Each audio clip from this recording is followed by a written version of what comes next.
when Mao cooked the TV debate that went viral, Political Comedy Desk, if you haven't heard the audio clip making rounds on WhatsApp, you must be living under a rock. What started as a simple TV debate turned into a masterclass in humiliation. Von Opondo walked in swinging, but Mao walked out with Opondo's dignity in his pocket. Let's break down the 5 stages of destruction.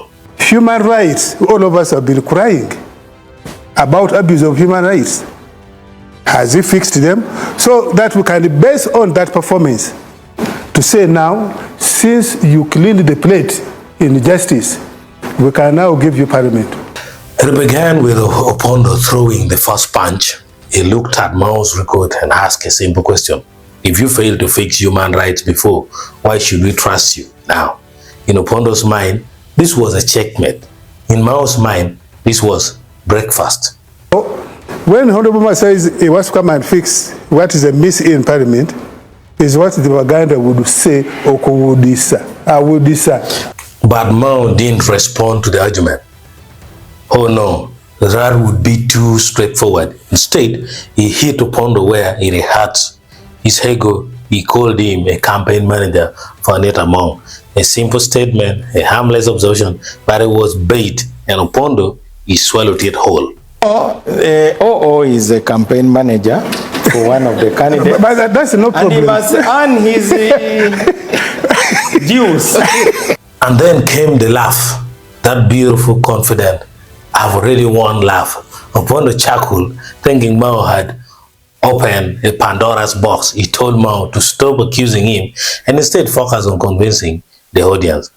Poor man. He had no idea that in 60 seconds, he would be reduced to a silent participant in his own funeral. Now, instead of convincing me, you're now accusing me. Earning it on live TV, which is the best way. Yeah, but we need to unpack the things that he says. No. If you have failed to fix DP. And then Mao went to work. He took Opondo's argument, flipped it inside out, and handed it back in pieces. By your logic, Mao said every bishop, every archbishop, even the Pope should resign because sinners still exist. He asked, did the president make every Ugandan rich? No. Then why did you vote for him? It was logic so sharp, Opondo needed stitches just from listening. Let me tell you, all the bishops, archbishops, the Pope would have to resign because you would say, all the sinners, have they stopped sinning? You know, that is the most nonsensical argument I've ever had on live TV. You would not even have voted for the president. You would say, is every Ugandan now rich? You said Bonaba Gagawale, are they all now rich? You said Bonaba Some.